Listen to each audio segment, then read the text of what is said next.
Well, the stains on the road here at Northwest 42nd Place here in Cape Coral all came from a trailer leaking sewage. And the moment it was dumped here was all caught on camera. Last night it was unbearable.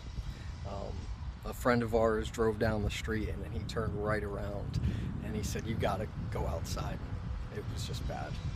All the way down Kismet Parkway West. Bad is an understatement by Peter Reza, whose cameras captured the moment that this trailer leaked raw sewage onto the street in front of his house.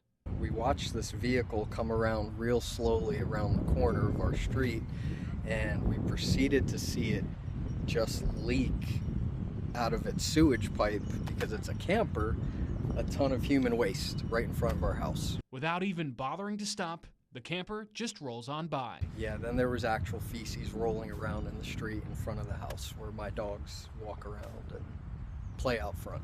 What's worse, Reza says he and his wife were able to follow the still fresh trail of sewage all the way to a nearby storm drain at Kismet and Old Burnt Store Road, where they suspect most of it was dumped. He left a very solid trail of solid waste and loose waste down the street, so it wasn't that hard.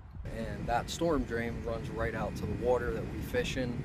My wife is from Matlacha, and we already know about water problems in our area, so dumping that really doesn't help.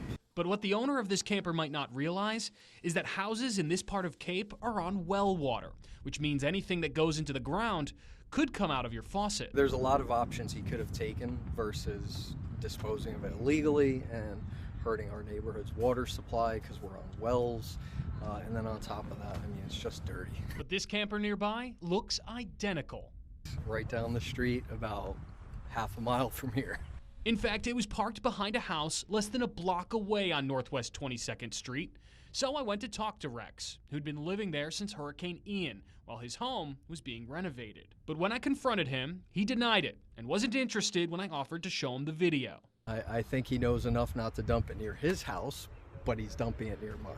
Meanwhile, Peter says he's let CCPD, FDEP, and the health department know what happened. We have a lot of folks involved. We just want to see that he's responsible for his actions, because that's just terrible. It's not just like it's our house that's affected. He lives right within an eye shot of my house, so why do that?